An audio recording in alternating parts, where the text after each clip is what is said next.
advisor, planner, and strategist, Dr. Shyam Gulab sir. Thank you.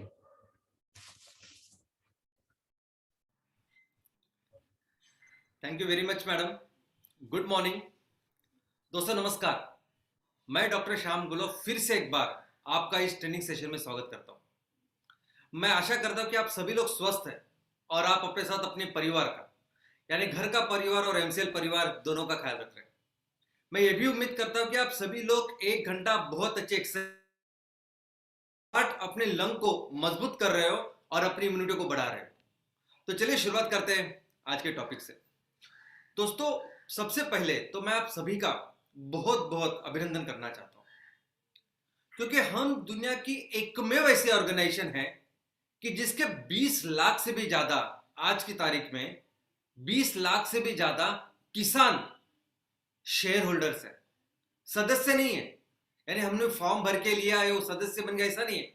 वो हमारे projects में हमारे साथ हमारे भागीदार है. और ये एकमेव ऐसी ऑर्गेनाइजेशन है पूरी दुनिया में, और ये सब करके दिखाया आपने.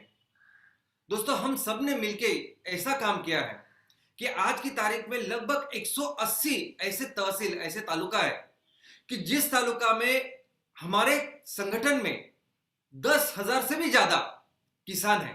10,000 से भी ज्यादा वहां के खेडूत, वहां के किसान उसके भागीदार है, उसके शेयर होल्डर्स है, स्टेक होल्डर्स है. आप एक नजर डालोगे कि कितने ऐसे ऑर्गेनाइजेशन हैं कि जिनके 10,000 से ज्यादा सदस्य या भागीदार होते हैं, तो आपको पता चलेगा कि ये एकदम इनक्रेडिबल, जबरदस्त ऐसी कामगिरी, ऐसी अचीवमेंट आप लोगों ने की है. तो वेरी वेरी कॉन्ग्रेचुलेशंस और आपके सभी टीम का बहुत बहुत अभिनंदन. दोस्तों, शुरुआत करते हैं आज के टॉपिक से. आज की तारीख में किसी भी क्षेत्र में कोई भी कंपनी अगर नंबर 1 है, it is only because of execution. आपको पता है कि हमने आज की तारीख में एक छोटा सा मशीन निकला है जिसको हम लोग कहते हैं अलेक्सा सीरी. एक छोटा सा, आप देख सकते हैं कि छोटा, आपको लगेगा कि छोटा उसका एक स्पीकर है. स्पीकर जैसे एक मशीन होता है, घर में लगा हुआ होता है, और आप उसको बोलेंगे कि पूरी लाइट जला दो तो लाइट जला देगा, पूरी लाइट बंद कर दो तो लाइट बंद कर देगा. आपके ईमेल आ गए हैं कंप्यूटर पे या फोन पे, कोई मैसेज है, वो मशीन आपको बोल के दिखाए. इसके आगे जाके अभी अमेज़न ने क्या किया, एक कंप्यूटर, एक रोबोट आपके घर के लिए तैयार करके रखा है. जो रोबोट आपके लिए सभी काम करता है, आपकी सिक्योरिटी से लेके आपकी सभी जो चीज जो देखते हैं, और खुद अपने आप जाके रिचार्ज भी होता है. वो रोबोट अभी थोड़ा सा महंगा हो सकता है, लेकिन आने वाले दिनों में बहुत सस्ता भी होगा. दोस्तों, अमेज़न एक ऐसी कंपनी है कि जिसने ओटीटी आप समझते हैं, जैसे नेटफ्लिक्स होता है जहां हम लोग आजकल मूवीज देखते हैं, वो फायर स्टिक होते हैं, ये सभी चीजों में अमेज़न ने भी कदम रखा है. प्राइम वीडियो का उसका चैनल है, नंबर 1 चैनल है इंडिया का. पूरी दुनिया में हो सकता है नेटफ्लिक्स है, लेकिन इंडिया में वो नंबर 1 है और पूरी दुनिया में नंबर 2 पे. दोस्तों, ऐसे ओटीटी प्लेटफॉर्म पे जहां जी है, जहां सोनी है, जहां डिज्नी है, ऐसी कंपनियां कि जो सालों से इसी में काम कर रही है, चाहे इसी मूवीज में, बाकी सभी में काम करे, लेकिन फिर भी अमेज़न पीछे से आके नंबर 1 कंपनी बन चुका है. ई कॉमर्स की जब हम लोग बात करते हैं, क्या अमेज़न ई कॉमर्स में नंबर 1 था? सॉरी, पहली कंपनी है जिन्होंने ई कॉमर्स चालू किया? नहीं. अमेज़न के पहले अपने देश में भी 2000 से लेकर 2002-3 में कितनी कंपनी आई थी जिन्होंने ऑनलाइन की शुरुआत की थी. पूरी दुनिया में ऑनलाइन ई कॉमर्स वाली कितनी कंपनियां उन्होंने काम की शुरुआत की थी और अपनी कंपनियां भी शुरुआत की थी. लेकिन आज की तारीख में दुनिया की नंबर 1 कंपनी है अमेज़न. नंबर 1 ई कॉमर्स, सबसे ज्यादा रेवेन्यू अगर कोई तैयार करता है तो अमेज़न है. और ये करते करते दुनिया में सबसे रिचेस्ट पर्सन, सबसे अमीर व्यक्ति बन गई है उसके संस्थापक, फाउंडर जेफ बेजोस. तो कैसे होती है कोई कंपनी नंबर 1 कंपनी? क्या आपको पता है कि जेफ बेजोस साहब ने ऐसी शुरुआत की थी, एक जगह में ऐसी शुरुआत की थी. क्या आपको पता है कि पहले 8 साल तक अमेज़न को 1 रुपया भी उसको प्रॉफिट नहीं था, क्योंकि जेफ बेजोस पूरा समय, पूरा वो काम इसमें करते थे कि कैसे मैं ग्राहकों को अच्छी से अच्छी सर्विस दूं. उनकी टैगलाइन भी है, दुनिया की सबसे कस्टमर फ्रेंडली कंपनी हम बनाना चाहते हैं, और वो है अमेजॉन। जब हमने शुरुआत की तो ऑनलाइन सिर्फ किताबें बेचती थी। कोई किताब अगर किसी को खरीदने तो मैं कैसे उसकी हेल्प करूं, क्या क्या उसको दे सकता हूं, तो मैं उसको रिव्यू दे सकता हूं। तो पहली कंपनी थी कि जिसने किताब के बारे में रिव्यू दिए कि इतने लोगों ने किताब पढ़ी, इनको अच्छा लगा, उसको बुरा लगा, जो कुछ है। और अगर आपको कोई भी किताब चाहिए, कहीं से भी चाहिए, तो ये आदमी कहीं भी जाएगा और आपके लिए किताब ला के देगा।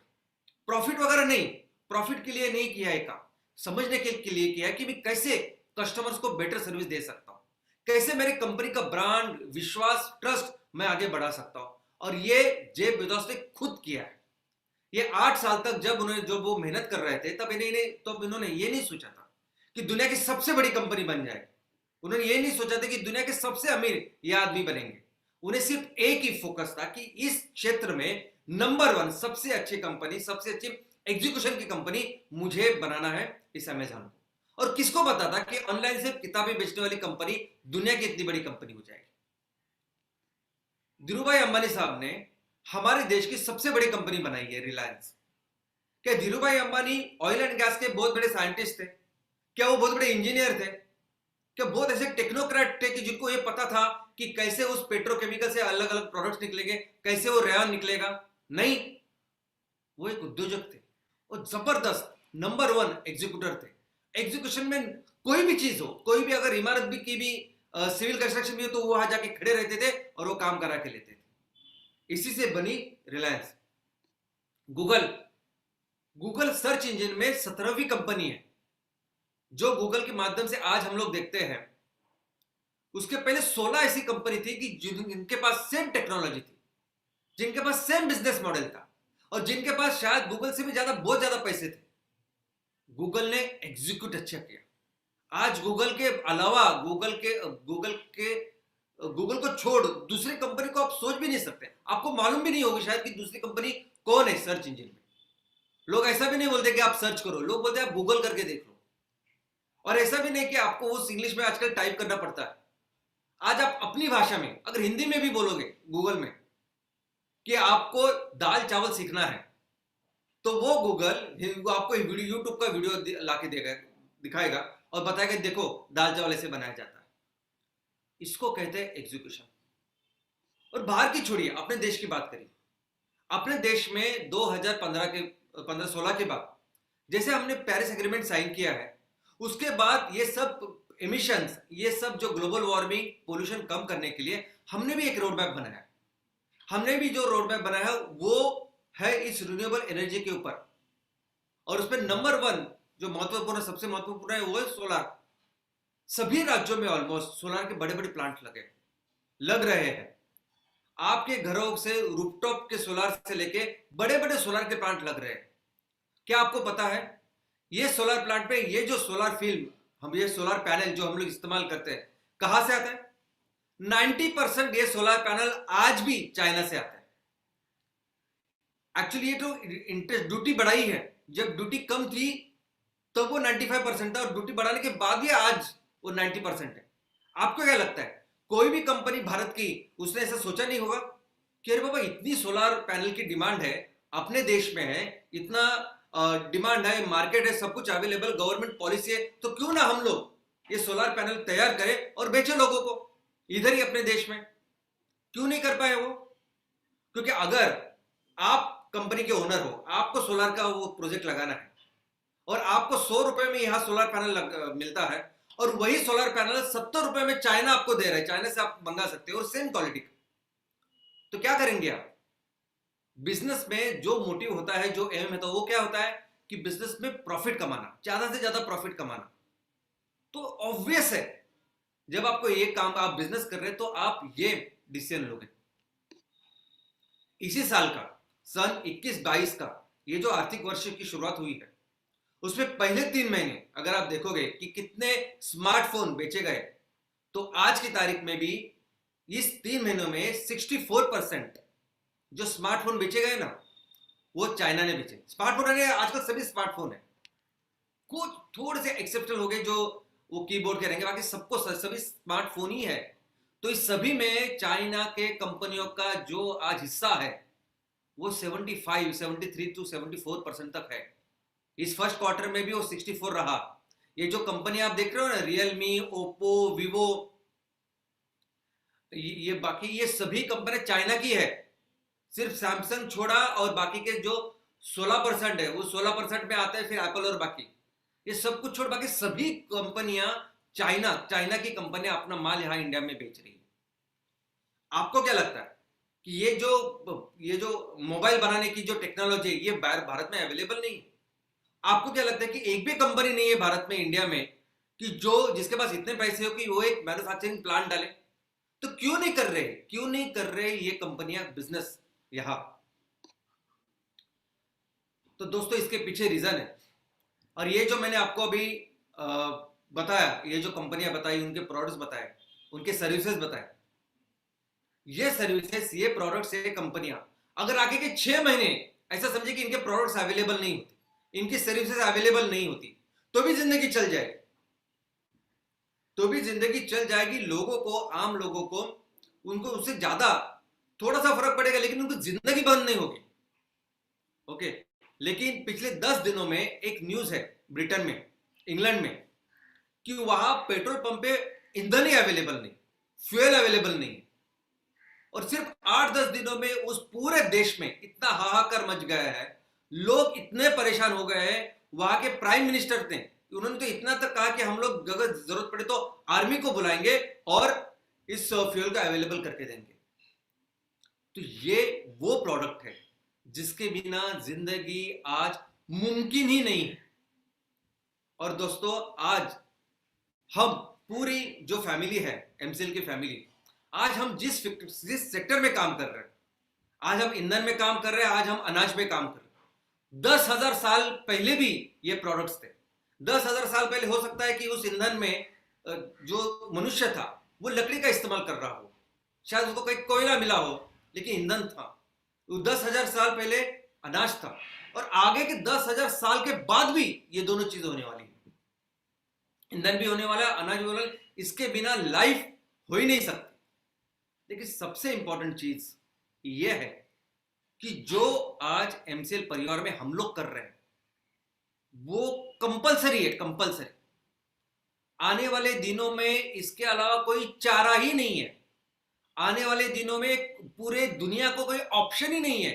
जो हम लोग काम कर रहे हैं उसको किए बिना, अगर हम ये ईंधन को तैयार कर रहे हैं, जो ईंधन इस धरती की, इस धरती का, इस अपने धरती माँ का ख्याल रख रहा है, पूरे पर्यावरण का ख्याल रख रहा है, तो इसके अलावा चारा ही नहीं है।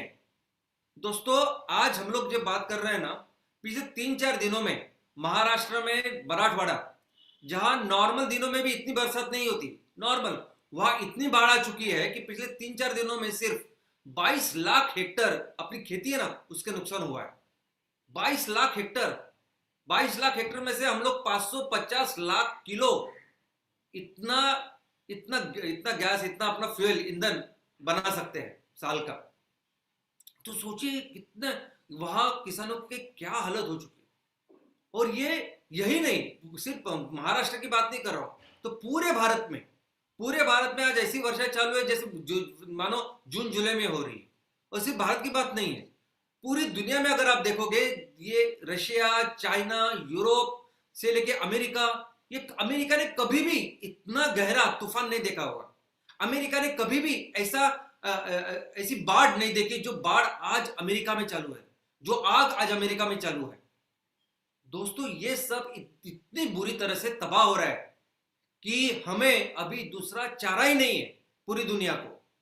और कोरोना की बात कर रहे हैं हम लोग, कोरोना में जहां 2 से 3% लोग मरते हैं, लेकिन सबसे बड़ा किलर पूरी दुनिया में ये कैंसर है, जो इस कैंसर की फूड की वजह से पूरी दुनिया में फैल चुका है।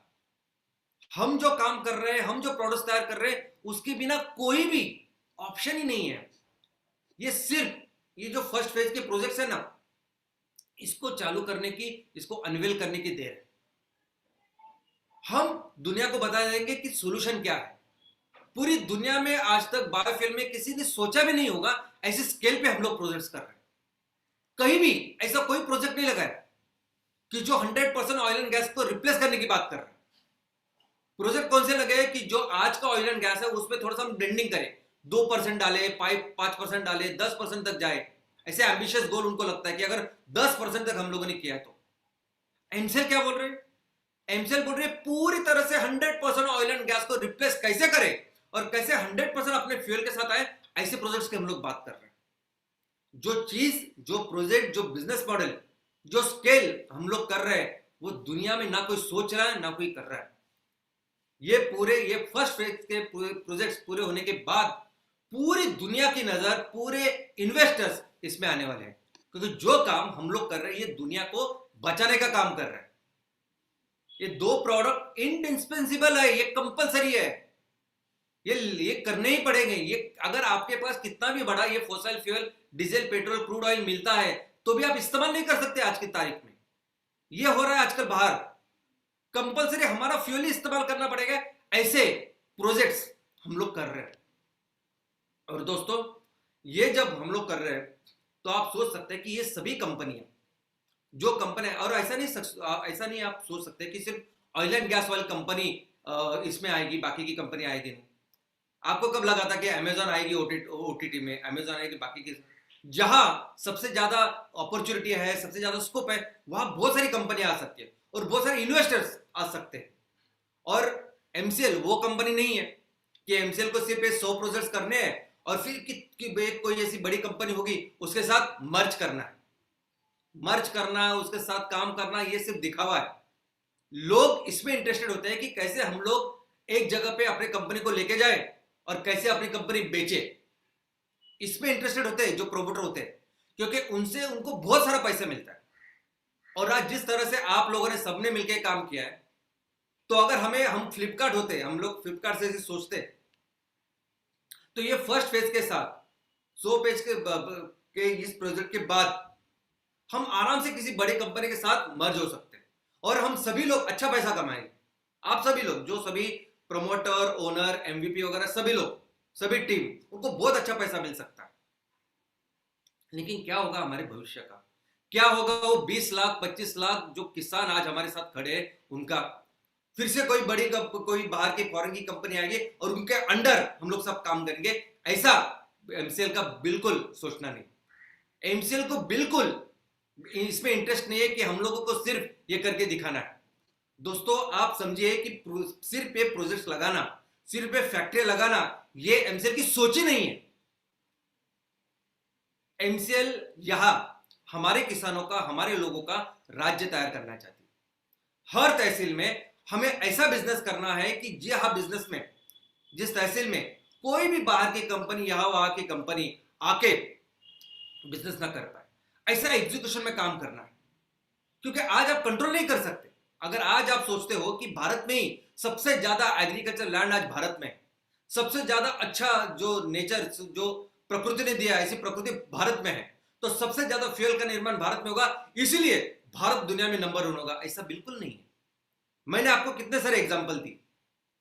इतना सारा मार्केट होने के बाद भी कहां हम लोग बिजनेस कर रहे हैं। वैसे भी कल हमारे गांव में, हमारे खेतों में कोई दूसरी बड़ी कंपनी आएगी और यहां धंधा कर सकती है, ऐसे अभी पूरी दुनिया हो चुकी है। तो हमारा क्या मकसद है? हमारा मकसद सिर्फ ये प्रोजेक्ट्स आपके खड़े करना नहीं है। मकसद यह है कि बिजनेसेस ऐसे निर्माण करना जो बिजनेसेस आगे के 100 साल चले। दोस्तों, छत्रपति शिवाजी महाराज, इन्होंने, ये पहले ऐसे राजा थे भारत के कि जिन्होंने देखा और ये समझा कि बाहर के जो भी हमारे यहां पर किया आक्रमण होगा वो समुद्र के किनारे होगा, समुद्र से होगा।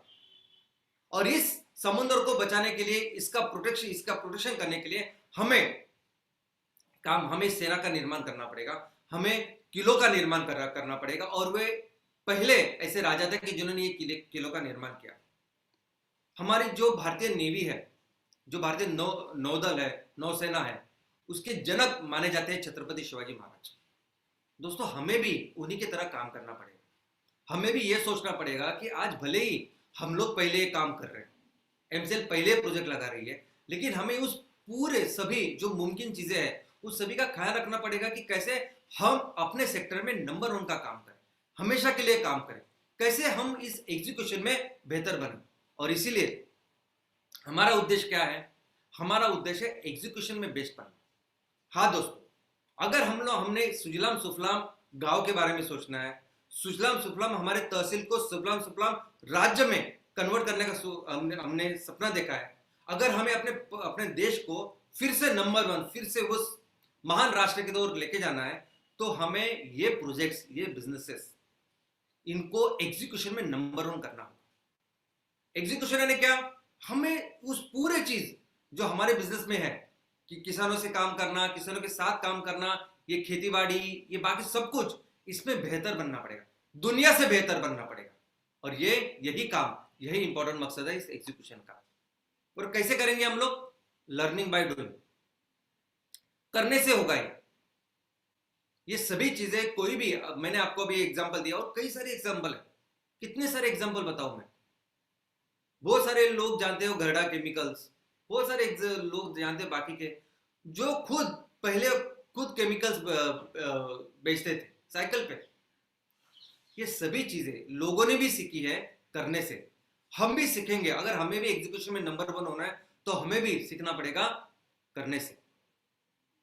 हम हर तहसील में, हमारा क्या उद्देश्य है, क्या विजन है कि हमारे तहसील में मैक्सिमम पोटेंशियल, जितना हमारे तहसील की जगह है, जितनी जमीन अवेलेबल है, जितना पोटेंशियल है, जितना ईंधन का निर्माण कर सकते उतना करें। हमारे यहाँ जितनी ऑर्गेनिक खेती हो सकती है, जितने उसके फूड प्रोडक्ट्स हो सकते उसको निर्माण करें। हमारे तहसील में जितने पेट्रोकेमिकल को रिप्लेस करने वाले प्रोडक्ट्स तैयार कर सकते उसका निर्माण करें।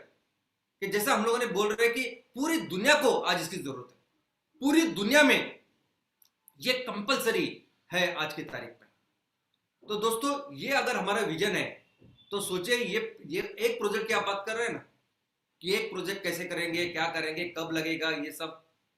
दोस्तों, एक प्रोजेक्ट नहीं, आपके तहसील में कम से कम 20 से 60 प्रोजेक्ट लगेंगे। ऐसे हर तहसील के, आज तहसील का आज पोटेंशियल, आप ये मत सोचिए कि आप यहाँ कितनी ग्राम पंचायत है,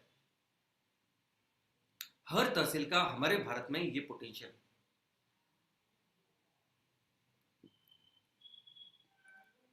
और ये सभी चीज जब हमें करनी है, अगर हमें ऐसे ही प्रोजेक्ट्स हमें बहुत जगह पे लगाने हैं, बार बार लगाने हैं, जितने ज्यादा पॉसिबल उतने लगाने, तो ये सभी चीजों में आपको करने से एग्जीक्यूशन में बेस्ट होना पड़ेगा। और कैसे करेंगे ये? तो दोस्तों, एक सिंपल लॉजिकल चीज है। जैसा मैंने कहा कि ये जो बिजनेसमैन है, ये एंटरप्रेनर है, ये स्पेशलिस्ट नहीं होते, ये सभी चीजें अपने बिजनेस को अच्छी तरह से समझते हैं। तो अगर आपको पता है कि आपको फैक्ट्री डालनी है, आपको इस ईंधन के निर्माण करने का मैन्युफैक्चरिंग प्रोजेक्ट करना है, तो सबसे नंबर 1 क्या चीज आती है? जमीन। और जमीन आपके पास चाहिए, इसकी भी जरूरत नहीं है ना। ये सभी जो बिजनेसमैन बने हैं, उनके पास उनके ना पास कुछ पैसे थे, ना कुछ रिसोर्सेज था, कुछ नहीं था। जरूरी नहीं आपके पास हो, लेकिन अगर आपको मालूम है कि आपको जमीन चाहिए, तो क्या ऑप्शंस अवेलेबल है? तो क्या मैं खरीद सकता हूं, क्या मैं लीज पे ले सकता हूं, क्या ये सभी जो लोग हैं इनके साथ हम लोग कुछ ऐसा पार्टनर कर सकते हैं, जिनकी जमीन है उनके साथ मैं पार्टनरशिप में कर सकता हूं। और दोस्तों, मैं आपको बता दूं, हम लोग जो काम कर रहे हैं ना, कई सारे लोग आपके गांव में, आपके तहसील में हैं, जो इस अच्छी चीज के लिए कंट्रीब्यूट करने के लिए तैयार है, करना चाहते हैं ऐसा कुछ, लेकिन उनको पता ही नहीं। क्यों कहता हूं मैं आप सैटरडे सेशन लीजिए? क्यों कहता मैं तो कहता हूं मैं कि हफ्ते में एक दिन आप इस गांव के लिए, तहसील के लिए, वो एक सेशन, एक मीटिंग, एक प्रेजेंटेशन लीजिए, लोगों को बताइए कि आप क्या काम कर रहे हो, क्यों काम कर रहे हो। कितने सारे ऐसे लोग आपको मिलेंगे जिनके पास जमीन होगी और वो खुशी से वो बोलेंगे कि अच्छे काम के लिए अगर मैं कुछ कंट्रीब्यूट कर पाऊं तो इससे अच्छी बात नहीं हो सकती। ऐसे करके आपके पास आ सकते हैं। तो ये करने से होगा। जब आप काम करोगे, लोगों को मिलोगे, तो आपको पता चलेगा कौन कौन से ऑप्शन आपके लिए अवेलेबल है। एंड ऑब्वियसली, जब जमीन ली है तो जमीन को एनए में कन्वर्ट करना पड़ेगा, जमीन को एनए करना पड़ेगा। एनए यानी क्या? Non agriculture. आप क्या सोचेंगे कि कौन है हमारे तहसील में, कौन सब एनए करा के देता है, कौन एजेंट है, कौन वो लाइजनिंग है, कौन वो तहसील ऑफिस में जाके बैठता है या कलेक्टर ऑफिस में जिसके लिंक है, चलो उनको मिलते हैं। आप जाओ ना, आप जाओ, आप समझो क्या होता है NA. Agriculture and non agriculture. जब कोई नॉन एग्रीकल्चर के लिए परमिशन देता है कलेक्टर या कोई भी गवर्नमेंट ऑफ कलेक्टर, तीन चीजों के लिए होता है, तीन नहीं चार चीजों के लिए होता है। एक तो होता है रेसिडेंशियल, रहने के लिए। दूसरा होता है कमर्शियल, दुकानें वगैरह उसके लिए, व्यापारियों के लिए। और तीसरा इंडस्ट्रियल, जहां हम लोग अभी फैक्ट्री का निर्माण कर रहे हैं वैसा। और चौथा पब्लिक प्लेसेस।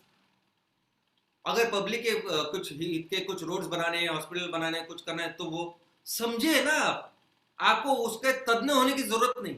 ठीक है, जाइए, समझिए, देखिए क्या प्रोसीजर होता है। और मैं तो कहता हूं कि ये तहसीलदार, ये बाकी की सभी जो यंत्रणा है जो इसके लिए काम करती है, उनको तो ऐसे ही पता होना चाहिए कि आप क्या कर रहे हैं। 10,000 लोगों का संगठन चला रहे हैं आप तहसील में, ये सबसे बड़ी बात है। कोई नहीं रहेगा तहसील में 10,000 लोग जिसके साथ में है, ऐसा कोई संगठन नहीं होगा। दोस्तों समझिए डीपी प्लान क्या होता है। जब आप जाओगे, और ये सब आपको सिंपल, अपने तलाटी से भी बात करेंगे ना, अपने तलाटी और पटवारी होते हैं, इनसे भी बात करेंगे तो आपको पता चलेगा। आपको पता चलेगा कि आपके तहसील की जो जमीन है, वो जमीन की प्लानिंग की हुई है। यहाँ जंगल रहेगा, यहाँ स्कूल रहेंगे, यहाँ क्रीड़ांगन रहेगा, प्ले ग्राउंड रहेगा। और कौन सी जमीन है जो इको सेंसिटिव है, वहां एनी नहीं कर सकते हैं। और हमने तो आपको कहा है कि कोई भी जमीन एनी हो सकती है। तो मैं चाहता हूं कि आप जाओ, आप खुद जाओ, लोगों से मिलो, बात करो, समझो इस सारी चीज को। पोल्यूशन कंट्रोल बोर्ड की परमिशन चाहिए। अभी पोल्यूशन कंट्रोल बोर्ड यानी कितना प्रदूषण है, प्रदूषण का नियंत्रण, ये जो बोर्ड दो लेवल पे होता है। एक राज्य हर राज्य का अपना एक बोर्ड होता है और एक केंद्र का बोर्ड होता है। लेकिन दोनों का मकसद एक ही होता है कि आप जो भी एक्टिविटी कर रहे हैं, जो भी कुछ काम कर रहे हैं, उससे कितना पोल्यूशन, कितना प्रदूषण आप कर रहे हैं। पानी का कितना कर रहे हैं, जमीन का कितना कर रहे हैं, हवा का कितना कर रहे हैं, यही उनका होता है। वो बहुत ज्यादा आपकी टेक्नोलॉजी वगैरह उसमें नहीं जाते, वो सिर्फ ये जाते कि आप कितना डीजी सेट, कितना पानी इस्तेमाल करोगे, कितना पानी डालोगे, ये सब चीजों में आप जब उनसे बातें करोगे तो आपको पता चलेगा ना कि क्या कर रहे हैं। और ये जो सब जो इंडस्ट्रीज है उसकी कैटेगरीज उन्होंने की हुई है कि आप कितना पोल्यूशन करते हैं उसके ऊपर। अगर आपका वो एक पोल्यूशन इंडेक्स होता है, वो पोल्यूशन इंडेक्स 60 के ऊपर हुआ तो आप रेड कैटेगरी में हो गए, लाल।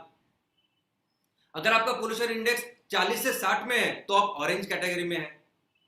अगर आपका पोल्यूशन इंडेक्स ग्रीन में, अगर ग्रीन में यानी 20 और 40 के बीच में, तो आप ग्रीन कैटेगरी में। और आपका प्रदूषण अगर आप है तो वो व्हाइट कैटेगरी में। अभी हमारी जो इंडस्ट्री है, अगर हमारी इंडस्ट्री के बारे में अगर आप देखोगे तो सभी जो वेस्ट मैनेजमेंट के जो बड़े बड़े प्लांट्स है वो सभी रेड कैटेगरी में। वेस्ट मैनेजमेंट के ऑयल एंड गैस वगैरह सब, शुगर इंडस्ट्री भी रेड कैटेगरी में, इतना बड़ा पोल्यूशन उसमें होता है, उसकी कैटेगरी रेड में है। लेकिन एट द सेम टाइम अगर कार्बन डाइऑक्साइड रिकवरी की बात करते हैं, ऑर्गेनिक फर्टिलाइजर की बात करते हैं, तो व्हाइट में आता है ऑर्गेनिक फर्टिलाइजर। लेकिन उनको कैसे पता चला कि आप क्या कर रहे हैं? क्योंकि अभी तक पूरी भारत में जो भी बायोगैस प्रोजेक्ट्स लगे हैं वो ऑलमोस्ट 100%, सिर्फ थोड़े से एक्सेप्शन अगर छोड़े तो सभी प्रोजेक्ट्स वेस्ट मैनेजमेंट के लिए ही लगे हैं। सभी म्यूनिसिपालिटी ने या घरों में नहीं, घरों ने भी जो प्रोजेक्ट लगाए, जो भी कचरा है यहाँ का वहां का, जो गीला कचरा है, उसके लिए क्या करना, उसके लिए बायोगैस प्लांट लगाना। तो उनके दिमाग में क्या है, पोल्यूशन कंट्रोल बोर्ड के वालों के दिमाग में, कि ये ऐसे प्लांट यानी वहां बहुत ज्यादा बदबू आती है, यानी हवा का प्रदूषण होता है, वहां बहुत ज्यादा कचरा यहाँ वहां ऐसा रहता है, उसका पूरा डाइजेशन नहीं होता। ऐसे सब प्लांट है ना बायोगैस प्लांट, बड़े बड़े प्लांट है बायोगैस प्लांट, ऐसा उनको लगता है। और वो है ही जो है, तो हमें उनको जाके बताना पड़ेगा ना कि हमारा क्या प्लांट है। बताइए ना, आप जाके बताइए कि सिस्टमेटिकली जहां रॉ मटेरियल हम लोग किसानों से तैयार करेंगे, नेपियर ग्रास, बायोमास जो भी है, और उसको सिस्टमेटिकली हमारे ऐसे फैक्ट्री में हम लोग लेके आएंगे कि जहां कोई चिमनी नहीं है, यानी कोई भी धुआं हम लोग हवा में नहीं छोड़ रहे, कोई भी ऐसा पानी नहीं है कि जिस पानी का फिर हम लोग ये सोचे कि करे क्या, नाले में डाले, नदी में डाले, समुद्र में डाले, ऐसा कोई भी पानी हमारे यहाँ नहीं जनरेट होता। ऐसा कोई भी सॉलिड वेस्ट या कचरा तैयार नहीं होता है कि जिसके लिए हम लोग म्यूनिसिपालिटी के गाड़ी को बुलाए और वो कचरा दे। बताओ ना उनको। ये जब आप बात करोगे, ये जब आप सैटरडे सेशंस लोगे, ये हर हफ्ते लोगों को बताएंगे, तो बहुत सारे लोगों को पता चलेगा आप क्या कर रहे हैं। ये अभी तक किसी ने किया नहीं है। जब आप पोल्यूशन कंट्रोल बोर्ड के, और सभी लोग अच्छे होते हैं, देखो मैं आपको बोलता हूं, एक तो उनका इतने साल का जो एक्सपीरियंस होता है ना, उससे उनको दिमाग में एक सोचने का एक तरीका होता है वो आपको पूछेंगे कितने रुपए का प्लांट है, वो बाकी सब कुछ। देखिए सभी लोग अच्छे होते हैं, उनको बहुत सारे लोग अच्छे मिलेंगे आपको, उनको पता चलेगा कि आप किसानों के लिए कितना अच्छा काम कर रहे हैं, उनको पता चलेगा कि आप पर्यावरण के लिए, दुनिया के लिए कितना अच्छा काम कर रहे हो, आपकी हेल्प करेंगे। कोई भी एमिशन, कोई भी धुआं नहीं, कोई भी पॉल्यूशन और 100% वाटर रिकवरी, ऐसा अपना प्लांट है। हाईवे अथॉरिटी की परमिशन लेनी पड़ती है। अगर आपका प्लांट हाईवे पे, यानी नेशनल हाईवे पे, राष्ट्रीय महामार्ग पे, अभी सिंपल सी बात है, राष्ट्रीय महामार्ग पे ऐसा लिखा है कि 75 रोड के 75 मीटर अंदर तक आप कोई कामकाज नहीं कर सकते, आप कोई कंस्ट्रक्शन नहीं कर सकते। समझो ना ये बात। अगर मैं राष्ट्रीय महामार्ग पे हूं तो मुझे 75 मीटर कुछ करना नहीं है। अगर मैं राज्य महामार्ग पे हूं तो मुझे 45 मीटर कुछ करना नहीं है। अगर मैं डिस्ट्रिक्ट रोड पे हूं तो मुझे इतना मीटर कुछ करना नहीं। और एक कॉमन सेंस है। आज राष्ट्रीय महामार्ग है जो इतने इंपॉर्टेंट है, आज गाड़ियां इतनी बढ़ रही है, तो फ्यूचर में अगर उस रास्ते को बढ़ाना तो पड़ेगा। तो जब बढ़ाना है, पब्लिक यूटिलिटीज को लाना है, तो उसके लिए 75 मीटर रोड तो छोड़ना ही पड़ेगा ना। इतने कॉमन सेंस होते हैं। Fire and safety, fire and safety department का तो सिर्फ इतना कॉमन सेंस होता है, उनको सिर्फ ये चाहिए होता है कि आपके बिजनेस में, आपके फैक्ट्री के अंदर आग ना लगे। और इतनी सिंपल सी चीज होती है, जैसे आप जहां बिस्तर आपका होता है उसके ऊपर दिया नहीं जलाओगे ना, भगवान का दिया जो जलाते हैं वो बिस्तर के ऊपर वो ऐसे नहीं रखोगे ना कि कभी भी वो दिया गिर सकता है और बिस्तर जल सकता है। वैसे उनका क्या होता है कि आप जब भी फैक्ट्री का निर्माण करोगे, आपकी जो दीवार होगी, कंपाउंड वॉल, उससे आपको 10 फीट 15 फीट अंतर रखना है। बराबर है, कभी भी कुछ भी प्रॉब्लम हुआ तो वो अग्निशमन की गाड़ी तो जानी चाहिए वहां तक, हमारे लोग जिनको वो आग बुझानी है वो तो जाने चाहिए वहां तक। ये सिंपल चीजें उसमें होती है। इलेक्ट्रिसिटी, वाटर, बिजली, मुझे मालूम है कि हमारे देश में मैक्सिमम तालुका में बिजली की प्रॉब्लम होगी। बिजली शायद वहां पोल नहीं होगी, वहां लाना डिफिकल्ट होगा, खर्चा हो सकता है ज्यादा, पानी के लिए कुछ प्रॉब्लम हो सकता है। तो ढूंढो, लोगों से बात करो, इसके लिए डिपार्टमेंट्स है जो काम कर रहे हैं। यहाँ बहुत पढ़े लिखे ऑफिसर्स है, यहाँ अच्छे ऑफिसर्स है जो जिनको लगता है कि, लेकिन उनको सिर्फ आपका उद्देश्य समझना चाहिए। कोई भी फॉरेन की कंपनी आके भी ऐसा ही करेगी, फॉरेन की कंपनी भी, मुझे ऐसा नहीं बोलना चाहिए, गलत, कोई भी कंपनी, कोई दूसरी कुछ भी कर सकते हैं ना, लेकिन आप देखो ना, आप अपने तहसील में जो काम कर रहे हो, कितना जबरदस्त, कितना अच्छा काम कर रहे हो। मुझे तो हमेशा लगता है कि अगर भगवान को भी ये सब कुछ स्टॉप करना है, अच्छा कुछ करना है, तो उसको भी वही काम करना पड़ेगा जो हम लोग कर रहे हैं। सबसे पहले उसको क्या करना पड़ेगा, इस किसानों की मदद करनी पड़ेगी जो सबका पालनहार है, जो सबको इससे सबसे बचाएगा।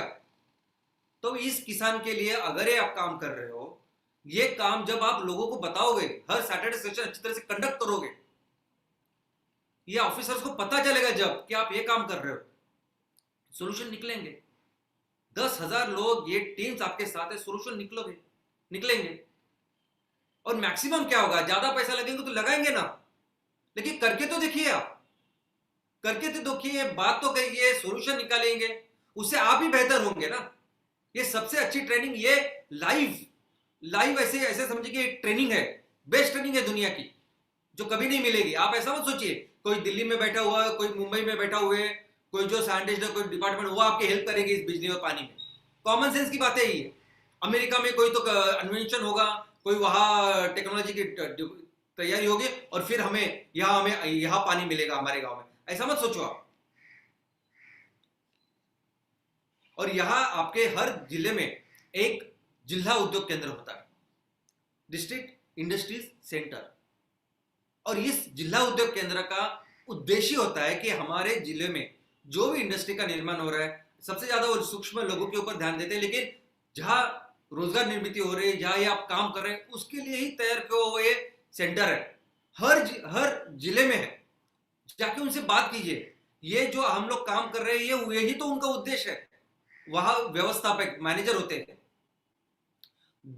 भारत में राज्य की और केंद्र की जो भी इंडस्ट्रीज को लेके जो भी कुछ योजनाएं होती है, ये सभी योजनाएं डीआईसी, जिला उद्योग केंद्र की मार्फत आपको मिलती है।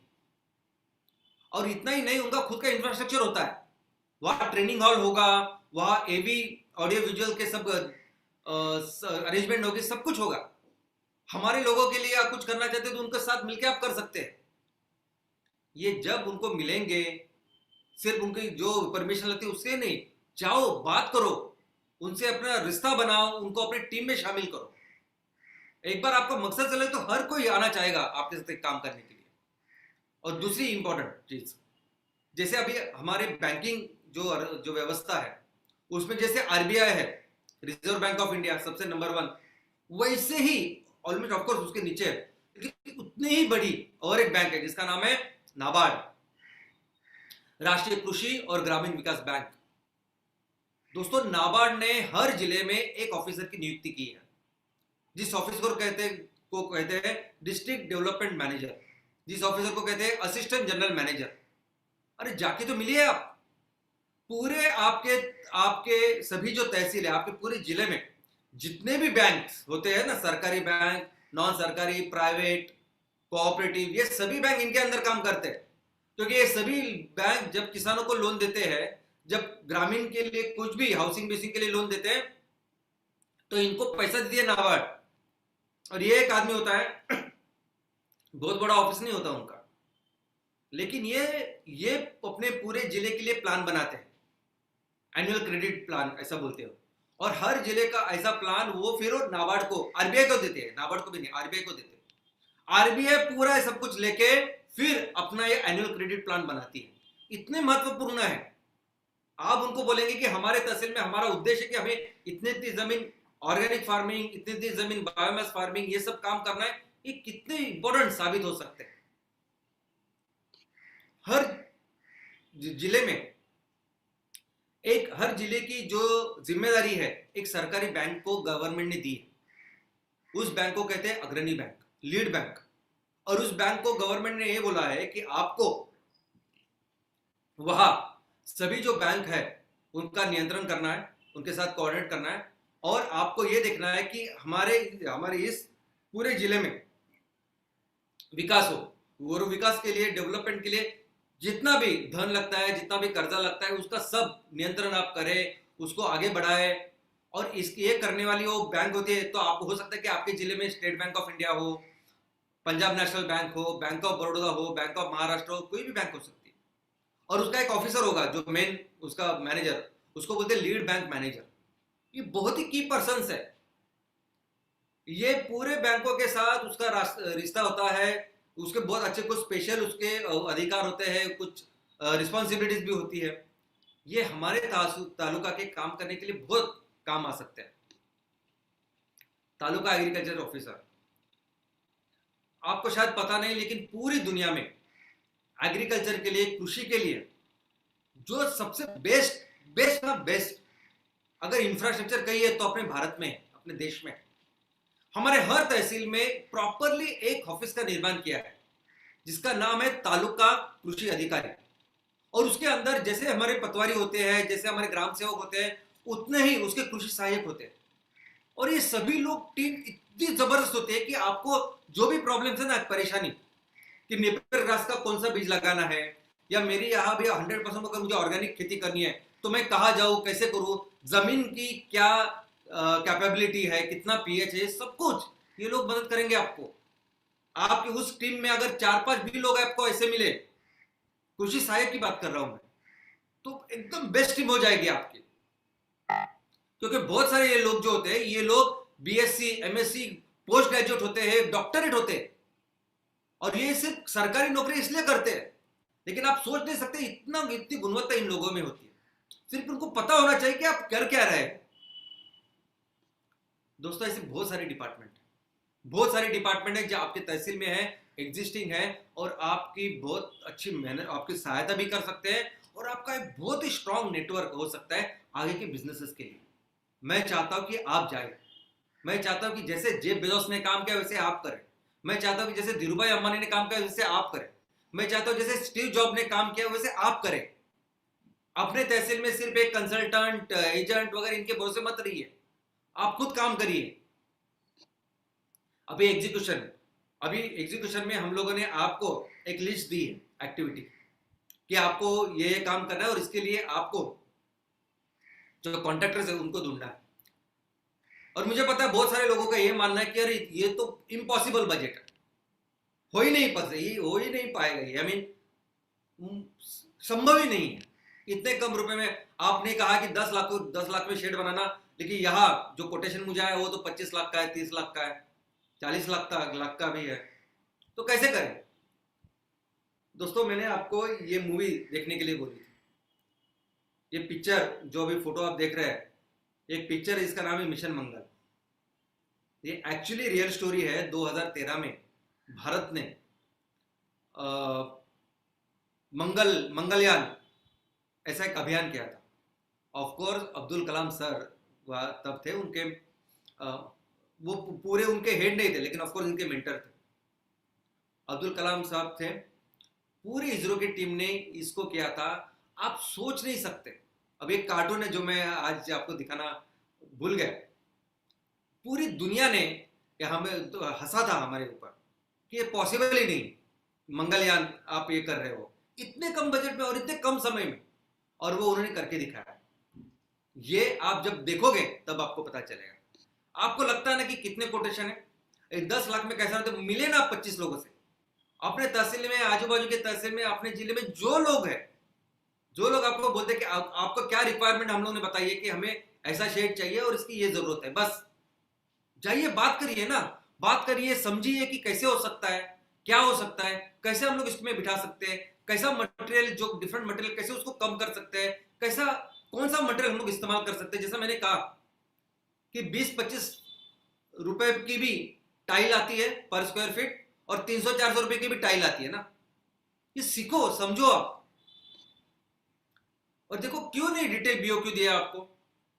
आप पूछेंगे कि अरे ये अगर 10 लाख का काम करना है तो आप हमें वो पूरा प्लान दो, आर्किटेक्चर का प्लान दो, वो बीओक्यू दो, बस हम लोग करवा के लेंगे।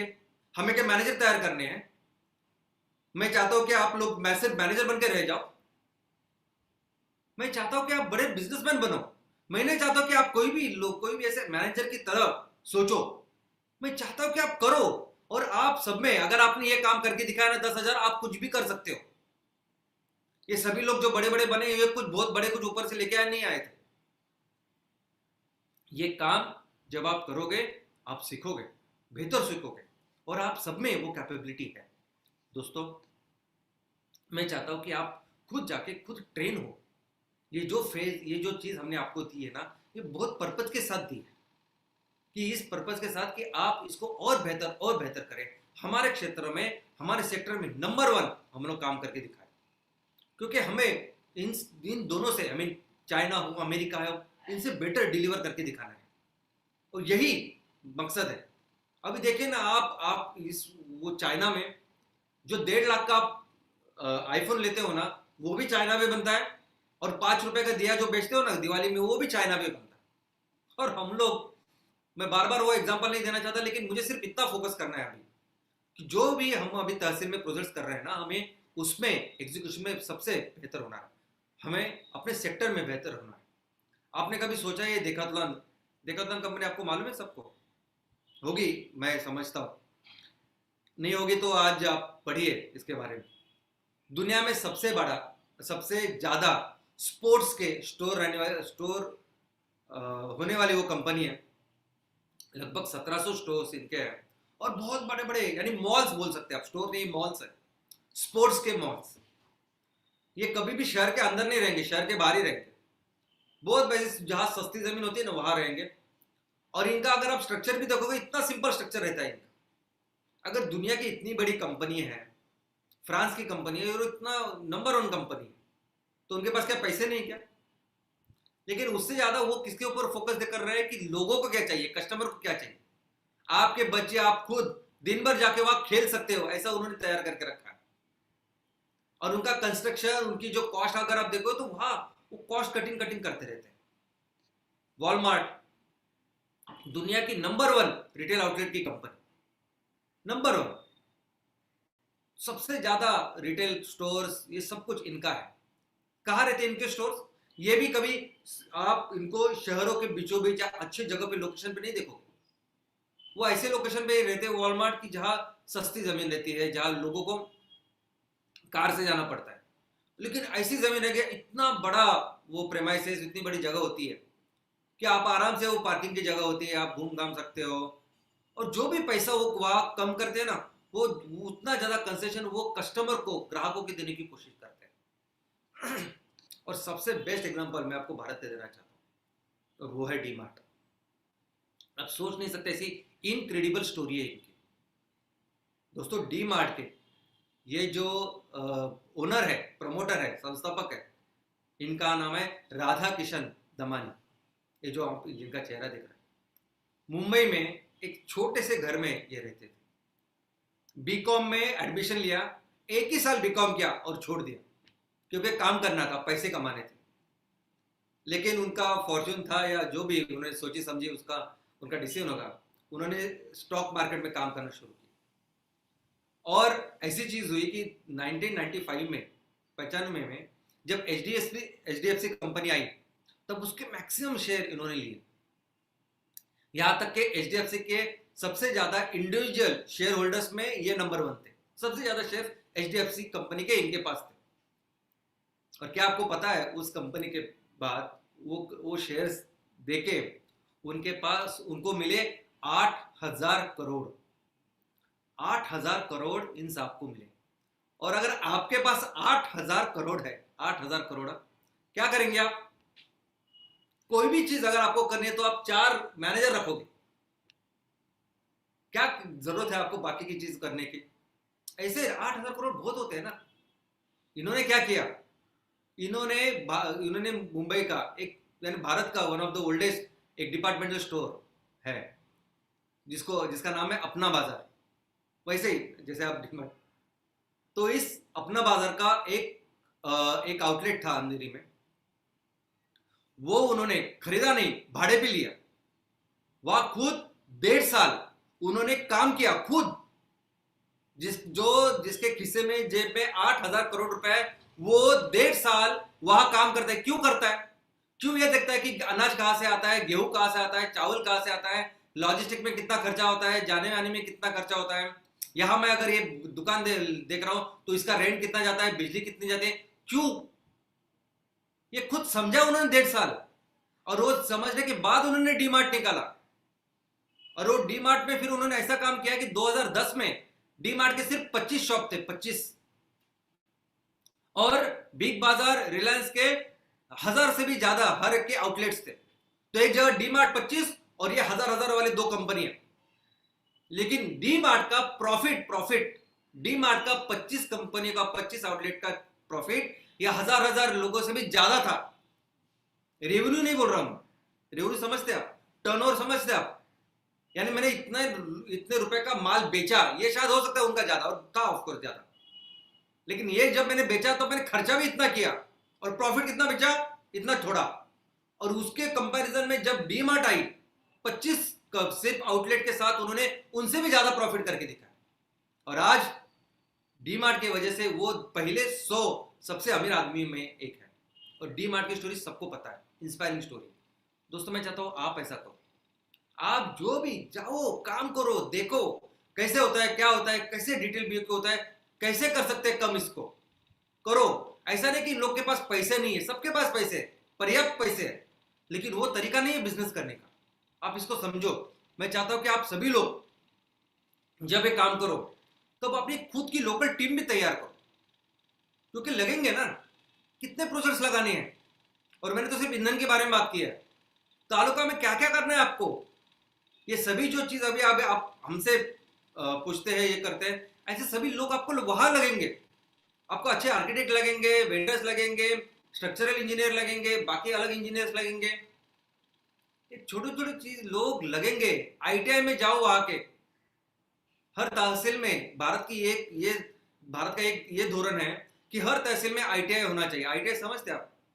आईआईटी नहीं, आईटीआई, जहां बच्चे 10वीं के बाद वोकेशनल ट्रेनिंग करते हैं।